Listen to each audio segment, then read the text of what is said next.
Hello दोस्तों, नमस्कार। Easy electrical में स्वागत है। मैं बीसी पटेल। आज फिर एक टेक्निकल टिप्स लेके मैं आ गया हूँ। अगर आप मेरी चैनल को सब्सक्राइब नहीं किए तो प्लीज़ सब्सक्राइब करिए। देखिए, प्लांट का जो ईपीएस होता है, जो डीसी लो रेट देते हैं हमने, उसका पैनल का बैटरी चार्जर पैनल बारे में मैं पूरा जानकारी दूंगा और ये बहुत इंपॉर्टेंट रहता है। देखिए, ये अपना पावर डायग्राम था, मैं जिसको थोड़ा सा दिखाया था। ये देखिए उसका पैनल है दोस्तों। ये बैटरी चार्जर का पैनल है जिसमें डीसी 110 वोल्ट या डीसी 220 वोल्ट जनरेट करता है। देखिए ये पैनल है। पैनल के ऊपर हमने एक ब्लॉक डायग्राम भी दे रखे हैं जिसमें आपको सस्पेंस होने का ज़रूरत नहीं है।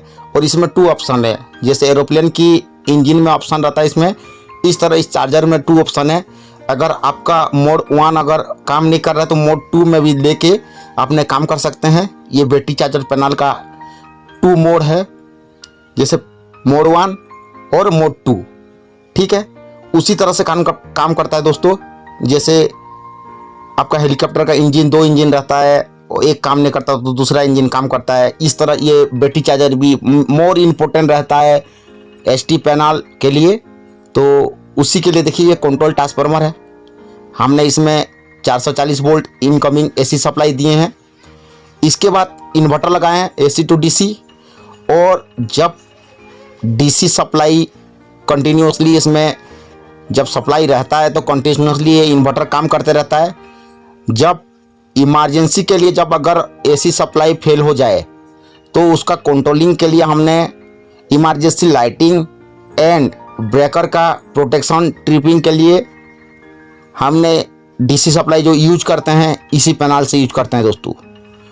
और इसका कैपेसिटी ये देखिए, ये डीसी बस बार मैं आपको दिखा रहा हूँ जो एमसीबी है। अलग अलग पैनल के लिए अलग अलग एमसीबी से गए जाके कनेक्शन हुआ है। ये कार्ड है, ये कार्ड है उसका। इसमें बड़ी बड़ी चोक लगा हुआ है और ये कार्ड का काम है। इसमें देखिए, ये दिखाऊंगा मैं, चोक भी दिखाऊंगा आपको। देखिए, ये आपका करंट कंट्रोलर है। ये आपका पूरा इन्वर्टर पैनल दिखा रहा हूँ, जो इन्वर्टर मेन पैनल होता है उसी की पैनल दिखा रहा हूँ। ये आपका देखिए, ये ड्राई बैटरी का होता है। ये देखिए, ये चोक है दोस्तों, ये चोक है। ये आपका जो वोल्टेज है उसको वेरी करने ही नहीं देता है। ये चोक है इसका। देखिए 8-10 चोक लगा हुआ है। ये पैनल बहुत बड़ी पैनल होता है। देखिए यहाँ पर 6 एम्पियर डीसी आउटपुट लिखा हुआ है, 10 एम्पियर डीसी आउटपुट। ये अलग अलग एम्पियर रेंज में आता है। और डीसी देखिए, ये 440 वोल्ट इनकमिंग है और आउटगोइंग में ये देखिए 1 2 3 4 5 6 7 8 9 10। ये एमसीबी है आपका, आउटपुट एमसीबी है, डीसी सोर्स आउटपुट एमसीबी है। और इमरजेंसी देखिए 10 एम्पियर का सॉकेट है। ये प्लॉकेज है, एसी सप्लाई का प्लॉक है। ये देख सकते हैं। पहले एसी लाइन दिखा रहा हूँ आपको, ये एसी लाइन का जो वीडियो व्यू करके दिखा रहा हूँ। ये कार्ड है, ये इन्वर्टर कार्ड है। इसमें बैटरी भी चार्ज होते रहता है, कंटिन्यूसली चार्ज होते रहता है। जब पावर चला जाता है तो बैटरी बैकअप हम लोग का इसमें ड्राई का 2 kVAR का बैटरी लगा रहता है इसमें। और ये उसका पैनल है, इन्वर्टर पैनल है।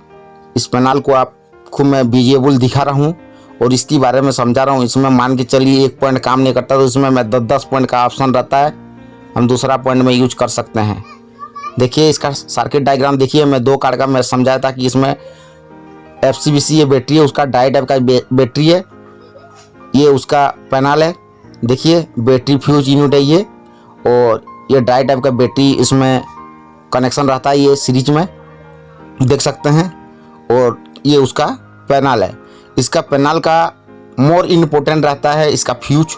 ये फ्यूज है, इसमें कंट्रोल फ्यूज, पावर फ्यूज दोनों ही रहता है। कोई भी सर्किट में कुछ प्रॉब्लम हो या ग्राउंड फॉल्ट हो या शॉर्ट सर्किट फॉल्ट हो, कुछ भी फॉल्ट हो तो उसका सबसे पहले उसका फ्यूज ही जाता है, सबसे पहले उसका फ्यूज ही जाता है। और ये जब पुराना होते रहता तो इसका बैटरी बैकअप ज़्यादा टाइम तक नहीं रहता है। जब ज़्यादा टाइम तक नहीं रहता तो आपको बैटरी चेंज करने का ज़रूरत होता है और बैटरी चेंज करना भी पड़ता है। और बैटरी चेंज नहीं करेंगे तो आपका बैकअप नहीं रहेगा। और आपका जो ऑपरेशन है, जो कंट्रोलिंग ऑपरेशन है, जो कंट्रोलिंग के लिए जिस पर्पज़ के लिए हमने यूज किए हैं, इमरजेंसी लाइटिंग पर्पज़ के लिए है, तो वो काम प्रॉपरली नहीं कर सकता है। इसीलिए आपको जैसे आपका जो मोबाइल होता है उसका बैटरी जैसे आप मेंटेन करते रहते हैं, इस तरह से इस बैटरी बैंक या इस पैनल को भी आपको मेंटेन करने का ज़रूरत है। मैं तो ये कहूँगा, देखिए, क्योंकि ये बैटरी बैंक है और इसको टाइमली हमने अगर इन्फेक्शन नहीं करेंगे, मेंटेनेंस नहीं करेंगे, इसमें ज़्यादा करके मेंटेनेंस में इसका जो डिसएडवांटेज है, इसमें डस्ट के लिए ही ये डिसएडवांटेज है। इसमें छोटे छोटे इलेक्ट्रॉनिक्स कार्ड लगा रहता है, पूरा आपका जो इन्वर्टर सेक्शन है पूरा इलेक्ट्रॉनिक्स कार्ड से ही भरे रहता है और टोटल सेमीकंडक्टर डिवाइस है और ये ऑटोमेटिक मोड में काम करता है। जैसे ही सप्लाई चला जाएगा तो ऑटोमेटिक ये डीसी सप्लाई दे देगा। ये ऑटो मोड में आ गया है। बहुत पहले ये क्या होता था, मैनुअल मोड में आता था, तो उसमें क्या रहता था कि लीवर रहता था, जैसे ही सप्लाई चला जाए तो हमने लीवर को पुश करके ऑपरेशन करते थे।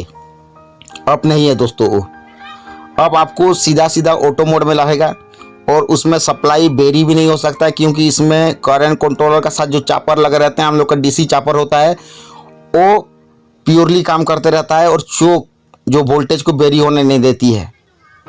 और देखिए ये चोक सिस्टम दिखा रहा हूँ आपको, ये आपका चोक, ये चोक है जिसको वोल्टेज को आपको बैलेंस करके रखा रहता है, आपका ड्रॉपेट होने नहीं देता है वोल्टेज को, और आपका डीसी जो आउटपुट है कांस्टेंट मिलते रहता है।